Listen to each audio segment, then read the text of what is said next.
Back in 2002, the Martin Scorcese directed film The Gangs of New York would be released. Starring Leonardo Dicaprio, Daniel Day-Lewis, and Cameron Diaz, the film would be set in New York City during the 1860s. The movie would explore the theme of revenge and the Irish's struggle to find their identity in America. And the Irish band U2 would contribute the song The Hands That Built America as part of the film's soundtrack. The movie would be nominated for several Golden Globe and Academy Awards. At the 2003 Golden Globe Awards, U2's song would win the award for Best Original Song. Here's a clip of Bono and The Edge from U2 accepting the award. And the winner is... Told you, boys. The Hands That Built America, Gangs of New York, music and lyrics, U2. That's really, really fucking brilliant. And really, really great. The Federal Communication Commission, or FCC, which regulates broadcast television and public radio, claimed to have received hundreds of viewer complaints about the incident. I kid you not, the FCC launched a full investigation to determine whether the use of the F-word from Bono's speech was considered indecent. So you're maybe wondering, what does the FCC consider indecent language? Well, according to their own website in 2003, indecent language refers to as, and I quote, language or material that in context depicts or describes in terms of patently offensive, as measured by contemporary community standards for the broadcast medium, sexual or excretory organs or activities. NBC, who broadcast the award show, had a lot to be scared of. If found guilty, they could have faced hefty fines from the federal government and impacts to their operating licenses. The FCC spent nearly 9 months investigating this matter, initially making a ruling in October of 2003 that Bono did not use indecent language on live TV because of the context in which the F-word was used.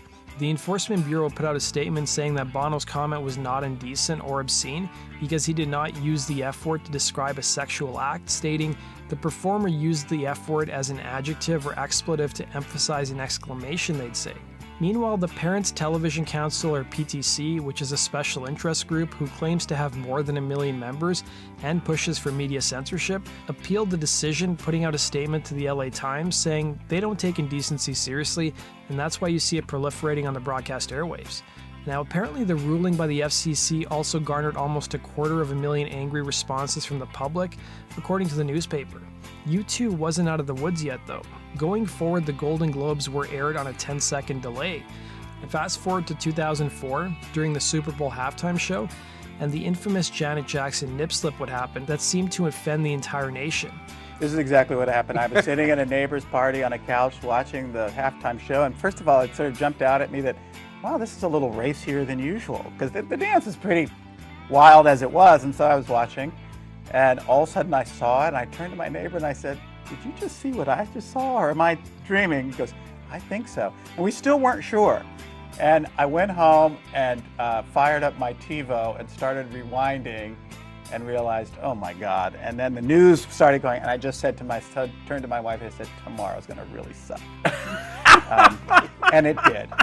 The FCC apparently received 500,000 complaints just about that incident alone. In fact, 2004 was a record year for the FCC, who claimed they received over 1 million complaints about indecency across television and radio. For reference, the regulators only received a total of 350 complaints in 2001, 14,000 in 2002, and 200,000 in 2003. To lodge a complaint, it was pretty easy. You could do it with a few clicks of your mouse, and that was it. In 2004, the FCC launched a crackdown against broadcasters over indecency and levied more than $8 million in fines, mostly against Clear Channel Radio, which broadcasted Howard Stern's radio show.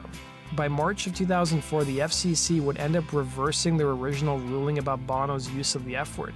The FCC ruled that Bono's use of the word was in fact indecent and profane.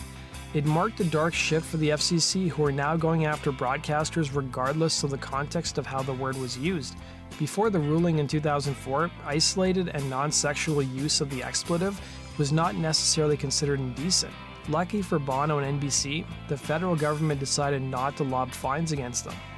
Going forward, the FCC would treat any use of the F-word as indecent, stating, "This sends a signal to the industry that the gratuitous use of such vulgar language on broadcast television will not be tolerated."